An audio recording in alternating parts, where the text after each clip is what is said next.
ഇന്നലത്തെ വാർത്തകളിൽ മുഴുവൻ നിറഞ്ഞു നിന്നത് രാഹുൽ ഗാന്ധിയാണ്. ഇലക്ഷൻ കമ്മീഷനെതിരെ ഒരു വൻ ആരോപണം എന്ന് പറഞ്ഞാൽ കഴിഞ്ഞ 10 വർഷത്തിനിടെ നടത്തിയ ക്രമക്കേടുകളുടെ ഒരു ലിസ്റ്റും പൊക്കി പിടിച്ചിട്ടാണ് രാഹുൽ ഗാന്ധി മാധ്യമങ്ങളുടെ മുമ്പിലും ജനങ്ങളുടെ മുമ്പിൽ നിൽക്കുന്നതായിട്ട് നമ്മൾ കണ്ടത്. എനിക്കിതിൽ എല്ലാവരും പറയുന്നുണ്ട് രാഹുൽ ഗാന്ധി ഒരു പൊട്ടനാണ്, ഇയാൾ എന്തായി പറയുന്നത് എന്നൊക്കെ പറയുന്നുണ്ടെങ്കിലും എനിക്കിതിലൊരു കൃത്യമായിട്ട് പുള്ളിക്കൊരു അജണ്ട ഉള്ള മാതിരി തോന്നുന്നുണ്ട്. പ്രശാന്തിന് എന്ത് തോന്നുന്നു? തീർച്ചയായിട്ടും വലിയ ഒരു ഗൂഢലക്ഷ്യവുമായിട്ടാണ് അല്ലെങ്കിൽ അജണ്ടയുമായിട്ടാണ് രാഹുൽ ഗാന്ധി രംഗത്ത് വന്നിരിക്കുന്നത്. സാധാരണ രാഹുൽ ഗാന്ധി ഇതുപോലെ ആരോപണങ്ങൾ ഉന്നയിച്ച് രംഗത്ത് വരുമ്പോൾ ഇലക്ഷൻ കഴിയുമ്പോൾ നമുക്കറിയാം ഇലക്ട്രോണിക് വോട്ടിംഗ് മെഷീനെ കുറ്റം പറഞ്ഞ് രംഗത്ത് വരാറുണ്ട്. ആ പൊട്ടത്തരം ആൾക്കാരെല്ലാവരും ചിരിച്ച് പരിഹസിച്ച് തള്ളുകയാണ് പതിവ്. ഇവിടെയും രാഹുൽ ഗാന്ധി അത്തരത്തിലൊരു ആക്ഷേപവും ആരോപണവുമായിട്ടൊക്കെ രംഗത്ത് വന്നിരിക്കുന്നത് വെറുതെയല്ല. ഒരു വലിയ അജണ്ടയുണ്ട്. അത് ഇന്ത്യക്ക് പുറത്തു നിന്ന് അതിൻ്റെ പിന്നിൽ കൃത്യമായൊരു ചരട് വരിയുണ്ട്. ഇന്ത്യക്കകത്തും പുറത്തും വളരെ കൃത്യമായൊരു ചരട് വരിയുണ്ട്. അതിന് പല ലക്ഷ്യങ്ങളുണ്ട്. അതിൻ്റെ ഒന്നാമത്തെ ലക്ഷ്യം എന്ന് പറയുന്നത് ഇന്ത്യയിലെ ഈ തെരഞ്ഞെടുപ്പ് പ്രക്രിയ അത് അഴിമതി നിറഞ്ഞതാണ്, ക്രമക്കേടുകൾ നിറഞ്ഞതാണ്. ഈ ലോകത്തിലെ ഏറ്റവും വലിയ ജനാധിപത്യ രാഷ്ട്രം എന്ന് അവകാശപ്പെടാനുള്ള ആ ഒരു അർഹത, യോഗ്യത നമ്മുടെ രാജ്യത്തിനില്ല എന്ന് വരുത്തി തീർക്കണം. സുപ്രീം കോടതി ചോദിച്ചത് വെറുതെയല്ല. നിങ്ങളൊരു ഇന്ത്യക്കാരനാണോ എന്ന് രാഹുലിനോട് ചോദിച്ചത് വെറുതെയല്ല, വളരെ കൃത്യമാണ്. ആ ചോദ്യത്തിന് ആ സുപ്രീം കോടതിയുടെ ചോദ്യം ഇതിന് ഉത്തരം നൽകുന്നതാണ്. വളരെ കൃത്യമായിട്ട് ഇന്ത്യയിലെ തിരഞ്ഞെടുപ്പ് പ്രക്രിയ അട്ടിമറിക്കാൻ വേണ്ടിയിട്ട് ആ തിരഞ്ഞെടുപ്പ് പ്രക്രിയ മുഴുവനും ക്രമക്കേടുകൾ നിറഞ്ഞതും അഴിമതി നിറഞ്ഞതും സ്വജനപക്ഷപാതവും ഒക്കെയാണ് എന്ന് വരുത്തി തീർക്കാനുള്ളതാണ് ഏറ്റവും പ്രധാനപ്പെട്ട അജണ്ട. ഒന്ന്, നമുക്കറിയാം ഈ കോൺഗ്രസ് തോക്കുമ്പോൾ ഇലക്ട്രോണിക് വോട്ടിംഗ് മെഷീന് കുറ്റാരോപണവും വോട്ടിംഗ് മെഷീന് നേരെ കുറ്റാരോപണവും, ജയിക്കുമ്പോൾ ആ സംസ്ഥാനത്ത് സ്നേഹത്തിൻ്റെ കട തുറക്കലുമാണ് രാഹുൽ ഗാന്ധിയുടെ പദ്ധതി. ഇപ്പോൾ ഇതനുസരിച്ച് ഇലക്ട്രോണിക് വോട്ടിംഗ് മെഷീനും വോട്ടർ പട്ടികയിലും ഒക്കെ ക്രമക്കേടുണ്ട് എന്ന് തന്നെ രാഹുൽ പറയുന്നത് അംഗീകരിച്ചാൽ, വാദത്തിന് അംഗീകരിച്ചാൽ, കർണാടകയിൽ കോൺഗ്രസ് ജയിച്ചതെങ്ങനെയാണ്, അതുപോലെ ഹിമാചലിൽ കോൺഗ്രസ് ജയിച്ചതെങ്ങനെയാണ്, തെലങ്കാനയിൽ കോൺഗ്രസ് ജയിച്ചതെങ്ങനെയാണ്, തോറ്റ സ്ഥലത്ത് തന്നെ കോൺഗ്രസ്സിന് BJPയുമായിട്ട് വോട്ട് ശതമാനത്തിൽ വലിയ വ്യത്യാസമൊന്നുമില്ല. 1%-ൻ്റെയോ 1%-ൽ താഴെയോ വോട്ടിൻ്റെ വ്യത്യാസം, വോട്ട് ശതമാനത്തിൽ അത്ര വ്യത്യാസമേ ഉള്ളൂ. അപ്പോൾ പല മണ്ഡലങ്ങളിലും BJP ജയിക്കുന്നത് 5000 വോട്ടിനും 10000 വോട്ടിൻ്റെ താഴെയും 5000-നും 10000-നും ഇടയ്ക്ക് വോട്ടിനും ഒക്കെ ജയിച്ച മണ്ഡലങ്ങളുണ്ട്. ഇത് കേരളത്തിൽ തന്നെ എത്ര സ്ഥലത്ത് ഈ CPM ഇപ്പോൾ കഴിഞ്ഞ 2021 തിരഞ്ഞെടുപ്പിൽ LDF സർക്കാർ LDF MLAമാർ UDF തൊട്ടെതിർ വശത്ത് മത്സരിച്ച, എതിർ സ്ഥാനാർത്ഥിയായി മത്സരിച്ച UDFൻ്റെ MLAയേക്കാൾ 5000 വോട്ടിന് ജയിച്ച സ്ഥലങ്ങളുണ്ട്. തൃശ്ശൂരിൽ പത്മജയായിരുന്നു കഴിഞ്ഞ തവണ UDF സ്ഥാനാർത്ഥി, സുരേഷ് ഗോപി ആയിരുന്നു അവിടെ BJPയുടെ സ്ഥാനാർത്ഥി. LDF സ്ഥാനാർത്ഥി ബാലകൃഷ്ണൻ ജയിച്ചത് ഏതാണ്ട് 3000-ന് താഴെ വോട്ടിനാണ്. അതുപോലെ അതിശക്തമായ മത്സരം നടന്ന പാലക്കാട് ശ്രീധരൻ തോറ്റുപോയത് വെറും 4000-ന് താഴെ വോട്ടുകൾക്കാണ്. തൊട്ടടുത്ത ഇപ്പോൾ ഉപതെരഞ്ഞെടുപ്പ് നടന്നപ്പോൾ അവിടെ ഷാഫി പറമ്പിൽ രാജിവെച്ച ഒഴിവിൽ ഉപതെരഞ്ഞെടുപ്പ് നടന്നു. അവിടെ രാഹുൽ മാങ്കൂട്ടൻ ജയിച്ചത് 18000 വോട്ടിനാണ്. മുമ്പ് അവിടെ ശോഭാ സുരേന്ദ്രനെ ഷാഫി പറമ്പിൽ തോൽപ്പിച്ചത് 17000 വോട്ടിനാണ്. അപ്പോൾ ഈ പറഞ്ഞ ഈ ശ്രീധരൻ തോറ്റപ്പോൾ അത് ക്രമക്കേട് ആരോപിക്കണ്ടേ അതിനകത്ത്? അതെ അല്ലേ? അത് മാത്രമല്ല പ്രശാന്ത്, ഈ പുള്ളി കഴിഞ്ഞ 10 വർഷത്തെ കണക്ക് മാത്രമേ പറയുന്നുള്ളൂ. അതിനു മുമ്പ് ഇന്ത്യയിൽ ആരംഭിച്ചത്. അതെ, ഈ 10 വർഷത്തെ കണക്ക്, അതായത് 10 വർഷത്തെ കണക്കെടുത്തോളൂ, നമുക്ക് വാദത്തിന് അതും അംഗീകരിക്കാം. 10 വർഷത്തെ കണക്ക് പരിശോധിക്കണം. 2014 ഇലക്ഷൻ നടക്കുമ്പോൾ ഇവിടെ ഭരിച്ചുകൊണ്ടിരുന്നത് ആരാ? കോൺഗ്രസ് അല്ലേ? മൻമോഹൻ സിംഗ് സർക്കാരല്ലേ ഭരിച്ചുകൊണ്ടിരുന്നത്? അന്ന് രാഹുലിൻ്റെ പാർട്ടിയല്ലേ കിരീടം വെക്കാത്ത രാജാവ്? എന്തുകൊണ്ട് അന്ന്? അപ്പോൾ രാഹുലിൻ്റെ പാർട്ടി സഹായിച്ചിട്ടാണോ, വോട്ടർ പട്ടികയിൽ ക്രമക്കേടുകൾ വരുത്തിയിട്ടാണോ നരേന്ദ്രമോദിയെ ജയിപ്പിച്ചത്, നരേന്ദ്രമോദിക്ക് അധികാരം കൈമാറിയത്? അപ്പോൾ ഇതൊക്കെ വളരെ പെട്ടെന്ന് കേൾക്കുമ്പോൾ നമുക്ക് അയ്യോ വോട്ടർ പട്ടികയിൽ ക്രമക്കേട്, ഒരാളിന് തന്നെ 2 സ്ഥലത്ത് വോട്ട്. ഇത് മുമ്പും സംഭവിക്കുന്നതാണ്. ഇത് എല്ലാ തെരഞ്ഞെടുപ്പിലും ഇതിന് സാധ്യതയുണ്ട്.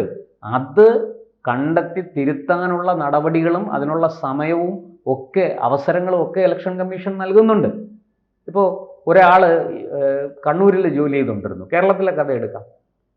കണ്ണൂരിൽ നിന്ന് സ്ഥലം മാറി. കണ്ണൂരിൽ അയാൾ ഒരു തെരഞ്ഞെടുപ്പിൽ വോട്ട് ചെയ്തു. നിയമസഭാ തെരഞ്ഞെടുപ്പിൽ കണ്ണൂരിൽ വോട്ട് ചെയ്തു.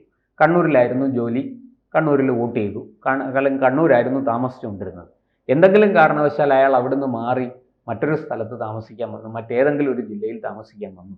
ഈ പുതിയ ജില്ലയിലേക്ക് വോട്ട് മാറ്റും. പക്ഷേ ഈ പഴയ സ്ഥലത്ത് വോട്ടർ പട്ടികയിൽ തിരുത്തൽ വരുത്താൻ തെരഞ്ഞെടുപ്പ് കമ്മീഷൻ താമസിക്കും, അല്ലെങ്കിൽ വിട്ടുപോകും, അല്ലെങ്കിൽ സിസ്റ്റത്തിൻ്റെ കുഴപ്പമുണ്ടാവും, ഒക്കെ സംഭവിക്കാം. അപ്പോൾ ഈ ആളിൻ്റെ പേര് അവിടെ കിടക്കും. ഇത് കണ്ടെത്തി തിരുത്തേണ്ടത് തെരഞ്ഞെടുപ്പ് കമ്മീഷനും അതുപോലെ തെരഞ്ഞെടുപ്പ് പ്രഖ്യാപിച്ചു കഴിഞ്ഞാൽ വോട്ടർ പട്ടിക പുറത്തുവിടും. അതായത് കോർപ്പറേഷൻ ആയിരിക്കും അത് ചെയ്യേണ്ടത് അല്ല, അതത് ആ ജില്ലയിലെ ഇതൊക്കെ ചെയ്യുന്നത് ആരാ? വാസ്തവത്തിൽ റവന്യൂ ജീവനക്കാരാണ്, അല്ലേ? ഇപ്പോൾ ഈ നമ്മളെ ജില്ലാ കളക്ടർ അല്ലേ ഒരു ജില്ലയുടെ അധികാരി? ആ ജില്ലയിലെ വരണാധികാരി എന്ന് പറയുന്നതും ജില്ലാ കളക്ടറായിരിക്കും.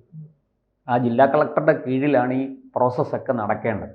അങ്ങനെ ജില്ലാ കളക്ടർ ആ പ്രോസസ്സൊക്കെ നടത്തി വരുമ്പോൾ അതിനകത്ത് പിഴവ് ഇത് ഉദ്യോഗസ്ഥരല്ലേ ചെയ്യുന്നത്, മനുഷ്യരല്ലേ? തെറ്റുകുറ്റങ്ങൾ വരാം. പക്ഷെ ആ തെറ്റുകുറ്റങ്ങൾ കണ്ടുപിടിക്കാനും തിരുത്താനുമുള്ള ധാരാളം അവസരങ്ങളും സംവിധാനവും നമ്മുടെ കയ്യിലുണ്ട്. നോക്കൂ, ഈ സംവിധാനങ്ങളെയും അവസരങ്ങളെയും കൂടിയാണ് രാഹുൽ ഗാന്ധി പഴിക്കുന്നത്. രാഹുൽ ഗാന്ധിയുടെ പാർട്ടി എവിടെ പോയി?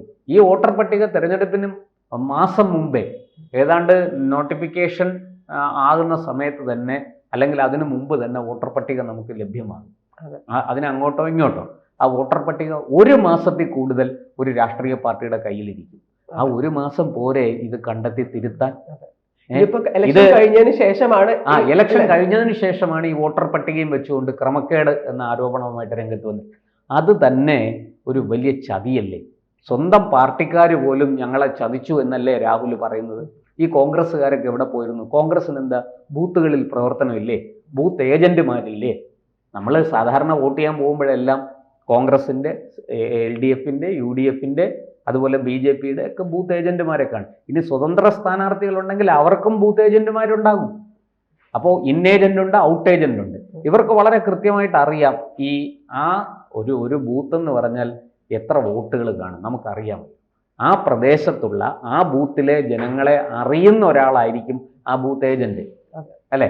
ഞങ്ങളുടെയൊക്കെ നാട്ടിൽ വളരെ കൃത്യമാണ്. ബൂത്ത് ഏജന്റുമാർ ഇതുപോലെ നമ്മളെ എല്ലാവരെയും അറിയുന്ന, എല്ലാവരുമായിട്ട് സഹകരിക്കുന്ന പാർട്ടി പ്രവർത്തകരായിരിക്കും ബൂത്ത് ഏജന്റുമാരായിട്ട് വരുന്നത്. വീട്ടിൽ വന്ന് അവര് ലിസ്റ്റുമായിട്ട് വന്ന് ക്ലിയർ ചെയ്ത് പോവുകയാണ് ചെയ്യുന്നത്. സ്ലിപ്പ് തരും, അവരുടെ സ്ലിപ്പ് തരും. നിങ്ങൾക്ക് പിന്നെ ഞങ്ങൾക്ക് വോട്ട് ചെയ്യണേ എന്ന് പറഞ്ഞ് സ്ലിപ്പ് തരും അവര്. നമ്മൾ ആ സ്ലിപ്പിന്റെ സൈഡിൽ ഒരു ചിഹ്നം കാണും. അത് കീറിക്കളഞ്ഞിട്ടാണ് നമ്മൾ ഈ സ്ലിപ്പുമായിട്ട് പോകുന്നത്, ഏത് പാർട്ടിയുടെ ആണെങ്കിലും.